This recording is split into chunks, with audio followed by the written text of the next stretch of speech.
Welcome to a new episode of Policy Implications Podcast, where policy meets research. I'm your host, Olga Zadorozhna from Kozminski University, where I teach and do research in empirical economics. My guest today is Piotr Lis, who is an associate professor of economics at Coventry University in the UK, an expert on economics of armed conflicts, and an associate member of the Research Center for Financial and Corporate Integrity at Coventry. Also, for the last couple of years, Piotr has been working on a project about urbanization in Poland. Today, we will be talking about his recent paper called Can Citizen Science Increase Trust in Scientific Research? A case study of delineating Polish metropolitan areas, that is written with his co-authors, Bogna Gawrońska-Nowak and Baptiste Bedessem. So welcome, Piotr, and let's get started. But before we move on with the discussion of your new paper, could you please tell us what is your research expertise and why did you become interested in citizen science? Hi, Olga. So first of all, thank you for inviting me to your podcast. Sure. About me, I'm an economist, but from the very beginning of my research career, I have been interested more in political aspects and social aspects of research and ways how to measure those. This included studies of foreign aid, terrorism, armed conflict, and a few other things. But this also brought me to study public opinion on the war in Iraq, for example, or links between the sentiment contained in Twitter or tweets on Twitter and the stock market prices, basically trying to measure whether tweets can contain any useful information from the investor's point of view. So these studies obviously included the public, but in each case we were including the public as just a passive object of study, so we didn't really involve participants or members of public society directly.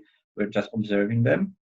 But very soon you start thinking, what if you could involve people, the public, and make them actively involved in your research project?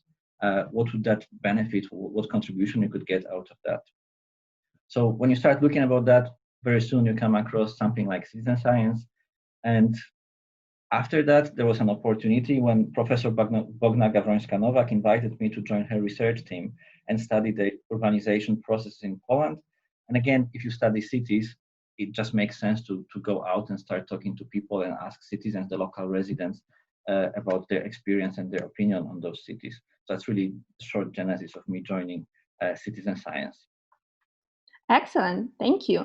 So what is your research about in your recent paper? So in the recent paper, we actually looked at two angles. So first of all, we wanted to, as I just mentioned, to use the local knowledge, the knowledge of local residents to determine what are the boundaries of metropolitan areas around Polish cities. And in that aspect, that was a pilot study. But our actually main emphasis was about trust. So we aim to evaluate whether involving citizens in the research process, whether it could increase trust in the research results.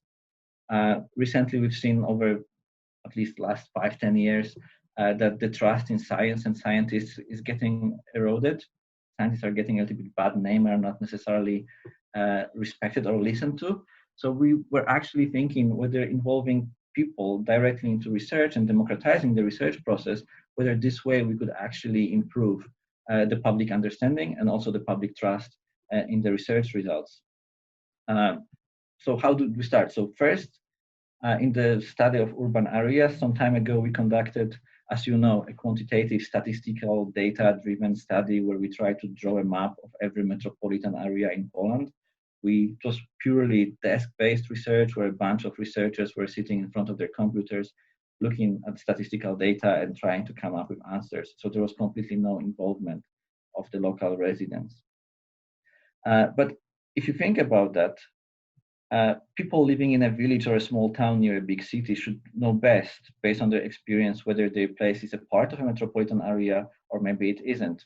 They can judge their links to the city, they can observe their neighbors and also transport connections and the infrastructure. And based on that, they can intuitively or determine whether they belong to a metropolitan area or not. That's why we decided to run a citizen science follow-up study in which we actually focused on, it was the pilot study on Łódź, and we involved local residents in determining the boundaries of the metropolitan area of Łódź. And that determination, that's the citizen science part, and that was stage one.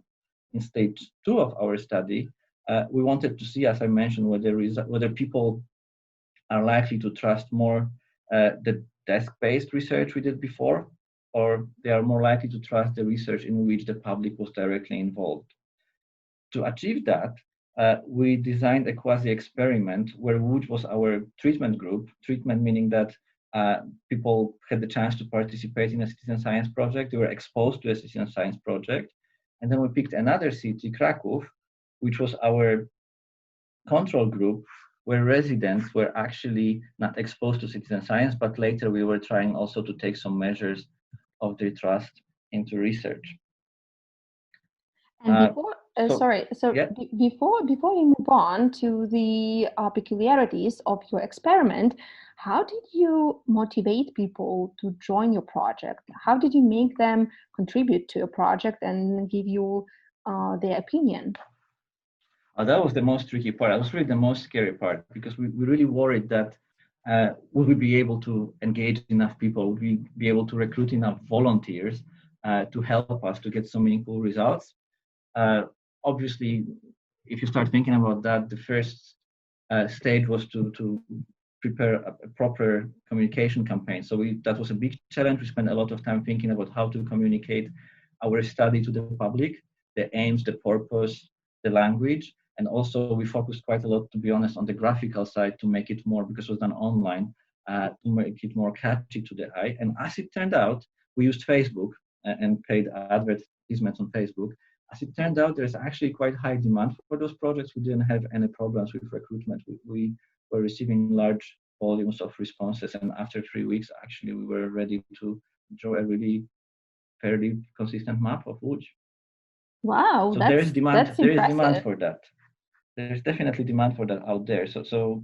And as a citizen science method, that really allows you to scale up your research. You have economies of scale. You can involve more people, more pairs of eyes or legs, walking around and checking things. So that's actually a really good way of conducting research, I think. Exactly. And who are the people that were the most active? So who are the participants in your project, in your citizen science project? We observed two interesting things. First of all, there were differences according to age. So the majority of responses came from people, a vast majority, from people, from young people, so age, let's say 16 to 24, 25 years old. And then the other large group was 65 and older. We had very few responses from people aged 30, 40, 50 years. This was expected. If you look at the citizen science literature, indeed, such projects tend to involve mostly very young or older retired people, and that probably has to do something with time. People in the middle of their life, they probably are busy with their careers, with their jobs, childcare, and so on, and they don't have really much spare time to get involved in projects like this. While those younger or retired probably have more spare time to get involved in such projects. So there was a large age difference. And another really interesting thing, and to that we don't have an answer yet, that probably would have to be researched more. When we look at the Facebook statistics, women were much more attracted to our posts and were much more likely to go onto our project website. However, if we look at people who actually completed the project and like fully went through all the process, their vast majority, around 70-75%, were male. So men were more likely to complete it than women, and the question is why? Yes, exactly. That's very interesting. But in terms of the results that you get from your citizens, so how do they compare to the results obtained with modeling and historical data? Are they very different? To be honest, they were quite similar, which obviously, because I worked on both research processes on both projects, I was very pleased. We get fairly consistent results from both. Citizens saw their metropolitan area a little bit larger than in our econometric research. So in citizen science project, which metropolitan area according to people consists of 26 gminas. So they are obviously it's Łódź and then those direct neighbors, and also gminas in the second and third circle. In our econometric results, we went a little bit narrower. We had 22 gminas, so we're short of 4 gminas. the difference is probably because our econometric study gives an average result for all large cities in Poland, while the citizen science project was obviously very Łódź specific, talking to local people. So I would probably myself trust the results a little bit more in this case than our econometric studies. But the results were really encouraging, and it was really a great opportunity to validate our previous econometric results. And I'm really pleased that they were very, very similar. If you look at the two maps, you really need to pay a lot of attention to spot the difference. And what is the distance in terms of kilometers? Maybe you can give us this number, approximate maybe?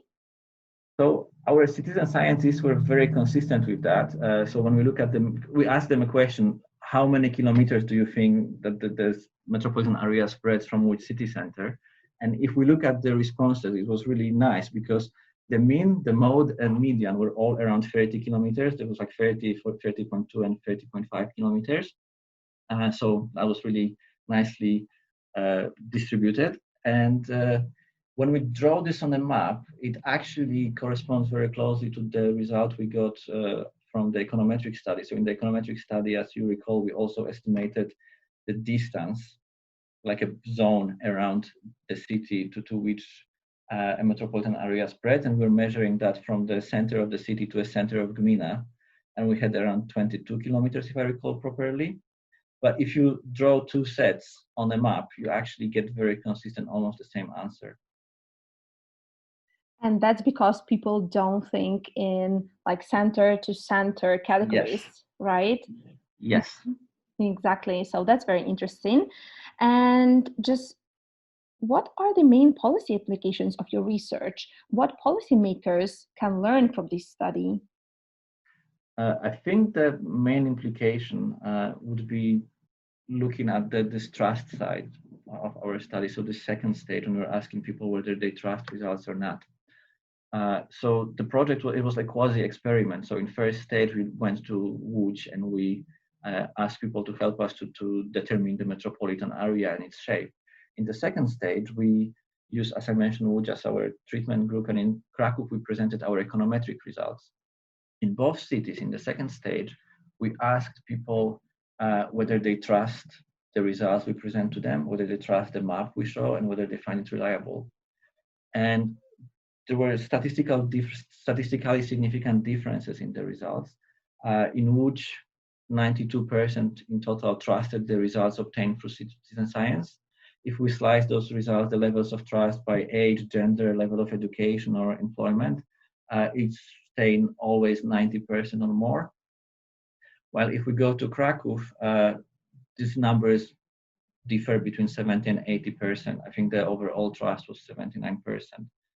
So we are talking around 15-20% difference in trust levels, and that is statistically significant, which means that we can conclude that including citizen scientists in projects is definitely increasing trust in science and scientists. And if you think particularly about social sciences, a lot of our work is supposed to actually inform public policy, is supposed to provide hints and guidance for policymakers and governments to introduce certain things on the ground. And obviously for any policy to be successful and to work, we need to make sure that people who are affected, so the public, understand this, they are on board, they support the policy. But to make sure that they support it, then obviously they need to trust it, they need to trust that the decisions were made based on good science, on the results that they agree with.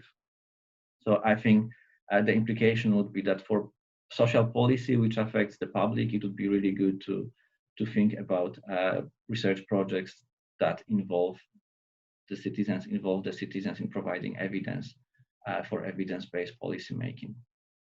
Excellent. And do you think that citizen science in academic research will be used more and more often? Will we see more and more papers using this methodology? Yes, I believe so. For researchers like us, it is really brilliant because we can scale up our research, we have those economies of scale. We wouldn't be able to afford to send a person to talk to every single inhabitants of a certain area, but using citizen science, we can actually use volunteers to collect the data for us, which is brilliant. It also allows us to get some additional insights. In our study, we asked people what they thought about our project, what factors mattered for them. And to be honest, we had some surprising answers, and we know that now we should actually consider those in future research projects. There's also a lot of literature showing that actually citizens or citizen scientists benefit from such projects. It allows them to follow their passions. It allows them to feeling socially useful and being part of something larger and working towards a greater goal. So this is what citizens get out of that. And as I mentioned, that would be a really good way probably for improving the trust in social science or science in general and research results.